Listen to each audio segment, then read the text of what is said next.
Hello everyone, very good morning and very warm welcome to my channel Learn Concepts of Metallurgy and Material Science. Today I will be teaching you efficiency of steel making processes. Myself Mahesh Kumar Devangan and I am a lecturer at Government Polytechnic Khairatgarh in Department of Metallurgy.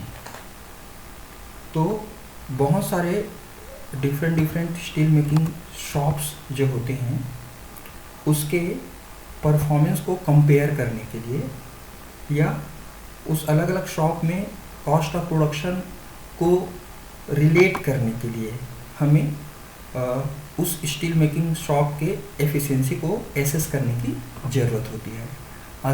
Assess करने की ज़रूरत मतलब आकलन लगाने की ज़रूरत। तो किसी भी स्टील मेकिंग शॉप के एफिशिएंसी को कैसे एसेस करेंगे, आकलन कैसे लगाएंगे, तो कौन कौन से क्राइटेरिया है। तो बहुत सारे क्राइटेरिया हैं जिसमें से सबसे पहला है रिफ्रैक्टरी कंजम्पशन कितना हो रहा है। रिफ्रैक्टरी का कंजम्पशन या खपत कितना हो रहा है, एक टन स्टील बनाने में कितना किलोग्राम रिफ्रैक्टरी कंज्यूम होता है ना। दूसरा क्राइटेरिया है कि जो स्टील मेकिंग प्रोसेसेस है उसका यील्ड कितना हो रहा है, पैदावार कितना हो रहा है। फिर उस स्टील मेकिंग शॉप का प्रोडक्शन रेट कितना है। फिर उस स्टील मेकिंग शॉप में प्रोडक्शन कितना अनइंटरप्टेड हो रहा है, कोई रुकावट नहीं आ रहा उसकी कैपेबिलिटी। और प्रोडक्ट का क्वालिटी भी एक क्राइटेरिया है, और कितना एनर्जी कंज्यूम कर रहा है पर टन स्टील बनाने के लिए, वो भी एक क्राइटेरिया है। तो इतने सारे क्राइटेरिया है जिससे हम कोई सा भी स्टील मेकिंग शॉप का एफिशिएंसी को यानी कि उसकी कार्य क्षमता को, कार्य दक्षता को आसस करते हैं, आकलन करते हैं। तो सबसे पहले चलते हैं रिफ्रैक्टरी कंजम्पशन की ओर। ठीक है, तो क्या है कि जैसे कि हम जानते हैं कि रिफ्रैक्टरी बहुत महंगा होता है ना। एलडी कन्वर्टर में हम पढ़ ही चुके हैं कि एक टन स्टील बनाने के लिए 3 से 5 किलोग्राम रिफ्रैक्टरी कंज्यूम होता है। तो चूँकि ये महंगा है, तो अगर हमको कॉस्ट ऑफ प्रोडक्शन को ओवरऑल कम करना है तो हमको कोशिश करनी चाहिए कि रिफ्रैक्टरी का खपत कम से कम हो। ठीक है, एक रिफ्रैक्टरी लाइनिंग से ये उम्मीद किया जाता है कि वो जो भी मोल्टन स्लैग है या मोल्टन स्टील है या हॉट फ्लेम है या हॉट गैसेस है उसके केमिकल एक्शन को विथ स्टैंड कर सके, सह सके, है ना, या उसका कोरोसिव एक्शन को सह सके।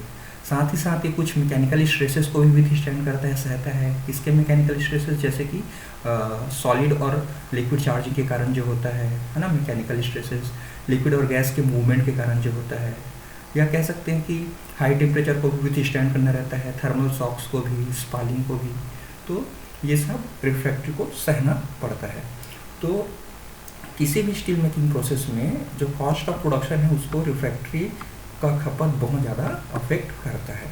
ठीक है, तो कोई सा भी रिफ्रैक्टरी का जो रिफ्रैक्टरी लाइनिंग का जो लाइफ है वो किस पर डिपेंड करता है, उसके एबिलिटी पर कि केमिकल अटैक जो स्लैग कर रहा है, जो स्टील लिक्विड स्टील कर रहा है, जो गैसेस कर रहे हैं, उसको कितना ज़्यादा विथ स्टैंड कर सकता है अपने वर्किंग टेम्परेचर में। Working temperature generally steel making shop में 1600 डिग्री सेंटीग्रेड रहता है। तो 1600 डिग्री सेंटीग्रेड में केमिकल अटैक को कितना विथ स्टैंड कर सकता है। और ये जो केमिकल अटैक को विथ स्टैंड करने का जो रेजिस्टेंस है ना, उसको एक तो मेज़र करना बहुत मुश्किल है, लेकिन हम लोग जो रिफ्रैक्टरी है या रिफ्रैक्टरी ब्रिक्स है उसके पोरोसिटी के टर्म्स में हम लोग मेज़र करते हैं। ठीक है, पोरोसिटी अगर मान लो ब्रिक्स में या फिर जो रैमिंग मास है रिफ्रैक्टरी का उसमें पोरोसिटी बहुत ज़्यादा रहेगा तो उसमें केमिकल अटैक भी बहुत ज़्यादा होगा। Chemical attack is directly proportional to porosity. ठीक है, तो हमको चाहिए कि जो रिफ्रैक्टरी ब्रिक्स है वो बहुत ज़्यादा डेंस हो, उसकी डेंसिटी ज़्यादा से ज़्यादा होनी चाहिए। और कोई भी रिफ्रैक्टरी हाई टेम्परेचर को विथ स्टैंड कर सके वो किस पर डिपेंड करता है, वो रिफ्रैक्टरी के केमिकल कंपोजिशन पर डिपेंड करता है ना। जैसे डोलोमाइट ब्रिक से ज़्यादा अच्छा हाई टेम्परेचर को विथ स्टैंड मैग्नेसाइट ब्रिक कर सकता है। ठीक है, और फिर उसके बाद है कि किसी भी रिफ्रैक्टरी का कंपोजिशन ऐसा होना चाहिए कि उसके हाई टेम्परेचर को वो विथ स्टैंड कर सके, यानी कि जो सॉफ्टनिंग पॉइंट को कम ना करे, डिक्रीज ना करे। तो ऐसा कोई सा भी इम्प्योरिटी जो रिफ्रैक्ट्री के सॉफ्टनिंग पॉइंट को डिक्रीज कर सकता है, उसको कम से कम रहना चाहिए रिफ्रैक्ट्री बनाते समय, है ना। और दूसरी चीज़, रिफ्रैक्ट्री के लाइनिंग लाइफ को इम्प्रूव करना है तो हॉट कंडीशन में ही रिपेयरिंग बीच बीच में करते रहना चाहिए। अगर कुछ भी डैमेज होता है तो हॉट रिपेयरिंग करना चाहिए, जिसको फेटलिंग गैलनिंग के द्वारा कर सकते हैं, ठीक है। तो रिपेयरिंग के कुछ एडवांटेज और डिसएडवांटेज है। देखिए, रिपेयर करने से क्या होगा, रिपेयर करने से फर्नेस की अवेलेबिलिटी कम होगा। जैसे मान लो 24 घंटे हैं एक दिन के, उसमें मान लो कि आधा घंटा हम लोग रिपेयर करते हैं रिफ्रैक्ट्री लाइन को, तो फर्नेस की अवेलेबिलिटी कितना हो गया, 24 घंटे से घट करके 23.5 घंटा हो गया। और जब फर्नेस अवेलेबल कम रहेगा तो प्रोडक्शन लेस हो जाएगा, और प्रोडक्शन कम होगा तो ओवरऑल कॉस्ट ऑफ प्रोडक्शन बढ़ जाएगा। तो कह सकते हैं repair is indirectly proportional to availability of furnace, and repair is also indirectly proportional to less production, and repair is directly proportional to cost of production। जितना ज़्यादा रिपेयर करेंगे उतना ज़्यादा कॉस्ट ऑफ प्रोडक्शन बढ़ेगा। फिर उसके बाद दूसरा क्राइटेरिया है किसी भी स्टील मेकिंग शॉप के एफिशिएंसी को असेस करने का, आकलन लगाने का, वो है कि प्रोसेस का यील्ड कैसा है, पैदावार कैसा है। इससे पहले थोड़ा सा मैं ये बताना चाहता हूँ कि रिफ्रैक्ट्री के बारे में। जैसे कि पहले डोलोमाइट ब्रिक्स यूज़ करते थे शुरू में, तो डोलोमाइट ब्रिक्स से ये देखा गया कि एलडी कन्वर्टर में लगभग 150 से 200 हीट का रिफ्रैक्ट्री लाइनिंग का लाइफ रहता था। फिर उसको मैग्नेसाइड ब्रिक यूज़ करने लगे तो वो 800 से 1200 हीट तक इम्प्रूव हो गया। तो ये सब रिफ्रैक्ट्री लाइनिंग की लाइफ का एक डाटा था। अब देखते हैं हम कि प्रोसेस के यील्ड जो है ना, पैदावार है, वो कैसे ये कैसे, मतलब ये क्राइटेरिया कैसे काम करते हैं एफिशिएंसी नापने के लिए। तो इसको जनरली जो है जितना भी हम इनपुट मटेरियल, है ना, जितना भी इनपुट या फिर हाँ ऐसा कह सकते हैं कि जितना भी इनपुट मटेरियल है उसमें से कितना परसेंट यूज़फुल शेप या यूज़फुल फॉर्म बनाने में लगा, उसके परसेंटेज पर एक्सप्रेस करते हैं किसी भी प्रोसेस के यील्ड को, है ना। तो देखिए क्या क्या अलग अलग टर्मिनोलॉजीज हो सकते हैं। तो सबसे पहला जो टर्मिनोलॉजी है वो मेटालिक यील्ड, है ना। मेटालिक यील्ड क्या होता है, टोटल वेट ऑफ, देखिए जितना भी मेटालिक चार्ज है उसका टोटल वेट। अच्छा, मेटालिक चार्ज का पहले मीनिंग बता देते हैं। मेटालिक चार्ज में क्या क्या चीज़ आता है, जैसे मोल्टन आयरन डालते हैं, है ना, ब्लास्ट फर्नेस से जो मोल्टन आयरन होता है वो, या स्टील या आयरन के स्क्रैप डालते हैं कोल्ड कंडीशन में वो, या आयरन ऑक्साइड डालते हैं ऑक्सीडाइजिंग एजेंट के रूप में, तो आयरन ऑक्साइड में भी आयरन के कंटेंट रहते हैं, तो ये सबको मेटालिक चार्ज ही बोलते हैं। तो जितना भी टोटल मेटालिक चार्ज का वजन है, उस मेटालिक चार्ज के वजन में से कितने वेट, है ना, कितने वेट जो फाइनल रिफाइंड स्टील है उसमें है, तो इसको बोलते हैं मेटालिक यील्ड बोलते हैं, ठीक है। फिर दूसरा है इनगट यील्ड, है ना। तो इसमें भी वही है कि टोटल जो ऑल मेटालिक चार्ज का जो वेट है उस वेट में से कितना वेट का इनगट बना जो एक्सेप्टेबल फॉर्म में है, कितना एक्सेप्टेबल फॉर्म में इनगट बना है। जैसे कि हम देख रहे थे कि इनगट कास्टिंग करते हैं तो पाइप फॉर्मेशन के कारण जो टॉप का 2.5-3% इनगट रहता है उसको डिस्कार्ड करना पड़ता है, तो वो अनएक्सेप्टेबल फॉर्म है। जो एक्सेप्टेबल फॉर्म है इनगट का उसमें कितना वेट है, ये total weight all metallic charge का, उसको बोलते हैं इनगट यील्ड बोलते हैं। फिर आता है आयरन यील्ड, ठीक है। तो जो चार्ज है यानी कि जो रॉ मटेरियल उसमें टोटल आयरन का कितना वेट है, उस टोटल आयरन के वेट में से स्टील जो बना उसमें कितना आयरन का वेट है, वो हो जाता है आयरन यील्ड हो जाता है, ठीक है। फिर आता है आयरन यील्ड इन इनगट्स, इस टर्म में भी एक्सप्रेस करते हैं यील्ड को। तो जो रॉ मटेरियल है, जो चार्ज है, उसमें टोटल आयरन का वेट कितना है, उस वेट में से कितने वेट का कितना वेट एक्सेप्टेबल इनगट में है वो, ठीक है। तो ये जो यील्ड है, पैदावार है, वो इन्वर्सली प्रोपोर्शनल रहता है जो आयरन चार्ज है उसकी इम्प्योरिटी से। अगर आयरन चार्ज में इम्प्योरिटी ज़्यादा होगा तो सिंपल सी बात है पैदावार कम होगा, और इम्प्योरिटी कम होगा तो पैदावार ज़्यादा होगा, इसलिए दोनों इन्वर्सली प्रोपोर्शनल है। फिर है yield is directly proportional to steel scrap proportion. अगर स्टील का स्क्रैप ज़्यादा डालेंगे तो यील्ड ज़्यादा होगा। क्यों? क्योंकि स्टील के स्क्रैप में इम्प्योरिटी कम रहता है, इम्प्योरिटी कम रहेगा तो पैदावार ज़्यादा होगा।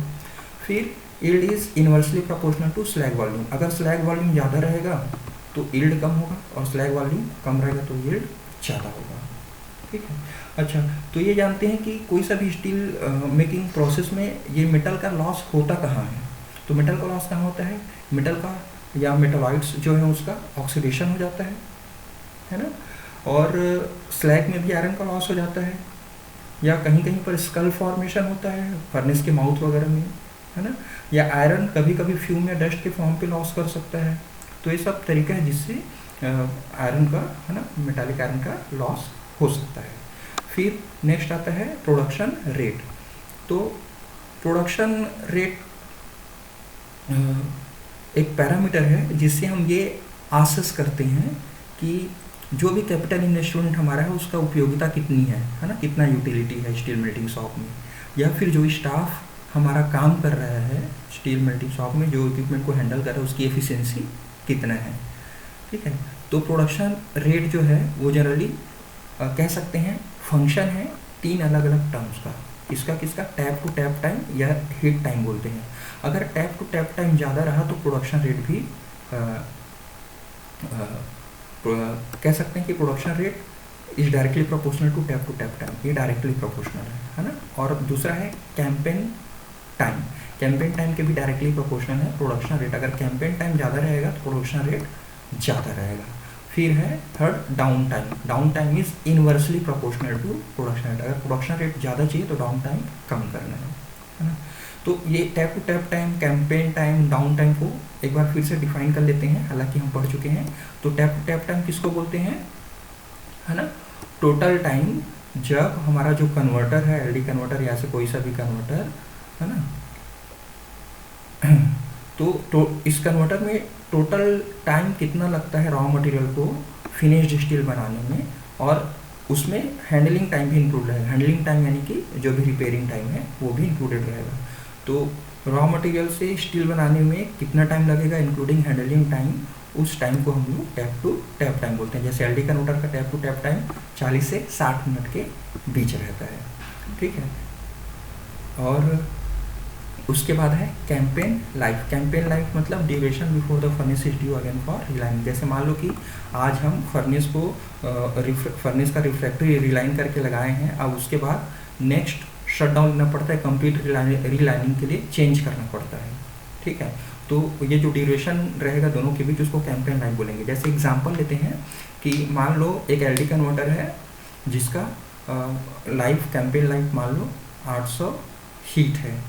तो 800 हीट, और मान लो एक हीट का टैप टू टैप टाइम हम लोग एवरेज 50 मिनट मानते हैं। तो 800 हीट का 50 मिनट के हिसाब से 40,000 घंटे हो गए, यानी कि लगभग 4.5 साल। तो 4.5 साल में उसका कैंपेन लाइफ आएगा, मतलब 4.5 साल में फिर से पूरा कंप्लीटली रिफ्रैक्टरी लाइनिंग को चेंज करना पड़ेगा। फिर आता है डाउन टाइम। डाउन टाइम क्या है कि दो कॉन्जिक्यूटिव कंपेन के बीच में जो इंटरवल रहता है उसको बोलते हैं। जैसे मान लो कि चलो कि आज मैं कंप्लीटली रिलाइनिंग, जैसे मान लो आज मैं शट डाउन लिया हूँ और कंप्लीटली मुझे रिफ्रैक्टरी को रिलाइन करना है। तो मान लो 5 दिन बाद रिलाइनिंग कंप्लीट होता है। तो आज जैसे कंपेन लाइफ ख़त्म हुआ था और 5 दिन बाद दूसरा कंपेन लाइफ शुरू हो रहा है, तो ये जो इंटरवल है 5 दिन का, उसको हम लोग डाउन टाइम बोलेंगे। ठीक है। और फिर उसके बाद आता है एक मैं डाटा आप लोग को बताना चाहूँगा कि अगर हम लोग एलडी प्रोसेस में 1 मिनट की भी सेविंग कर लेते हैं तो उस 1 मिनट के सेविंग से जो हमारा प्रोडक्शन रेट है वो 2% से भी ज़्यादा हो जाता है ना। तो 1 मिनट बहुत इम्पॉर्टेंट है प्रोडक्शन रेट के हिसाब से। फिर आता है, हम लोग देखते हैं नेक्स्ट जो क्राइटेरिया वो है क्वालिटी ऑफ प्रोडक्ट। तो प्रोडक्ट की क्वालिटी एक ऐसा पैरामीटर है जिसके बारे में हम बोल सकते हैं कि स्टील मेल्टिंग शॉप में, है ना, जो भी हमारे स्टाफ काम कर रहे हैं उसके स्किल पर, उसके एबिलिटी पर डिपेंड करता है कि वो कैसे इक्विपमेंट को यूटिलाइज करता है ना।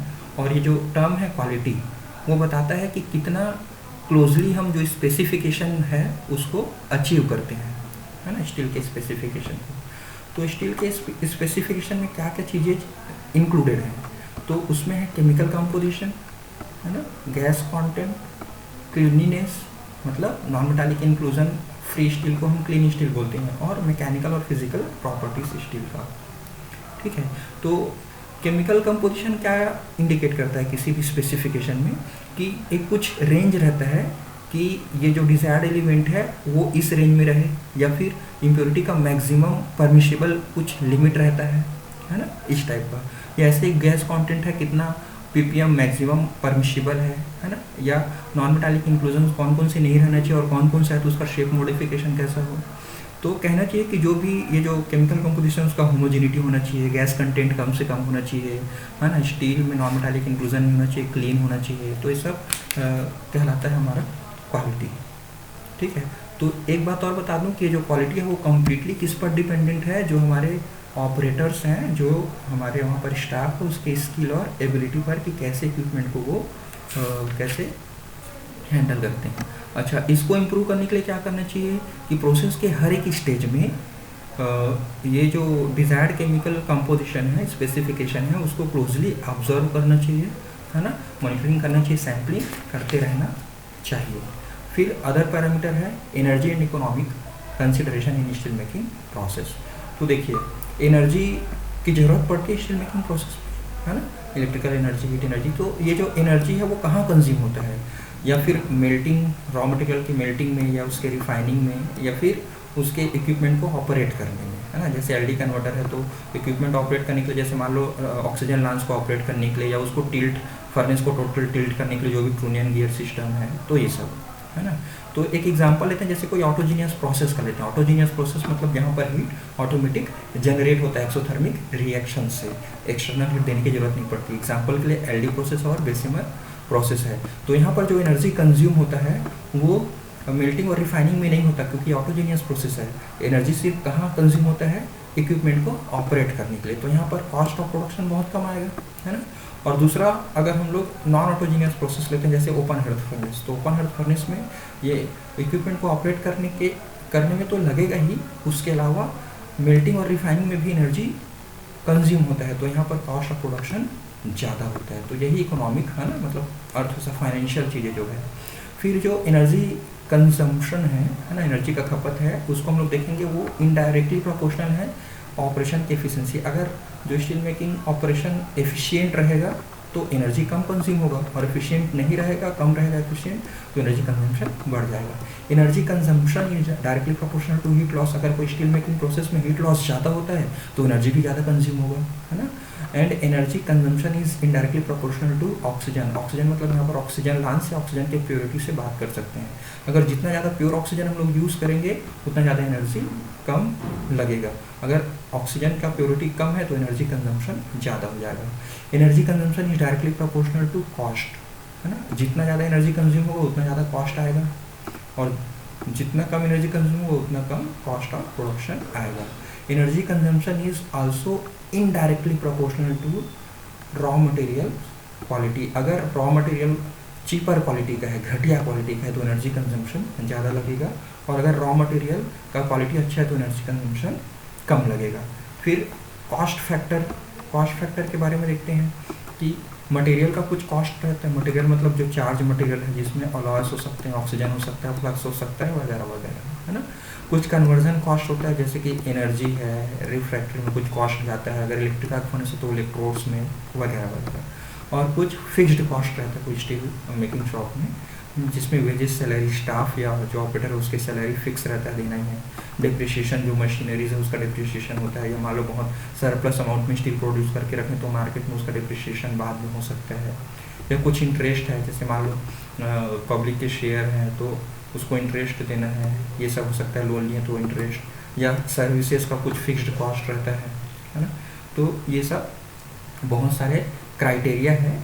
इस क्राइटेरिया से किसी भी स्टील मेकिंग शॉप के एफिशिएंसी को असेस किया जाता है। तो उम्मीद है कि आज का ये वीडियो ट्यूटोरियल आपको बहुत अच्छा लगा होगा।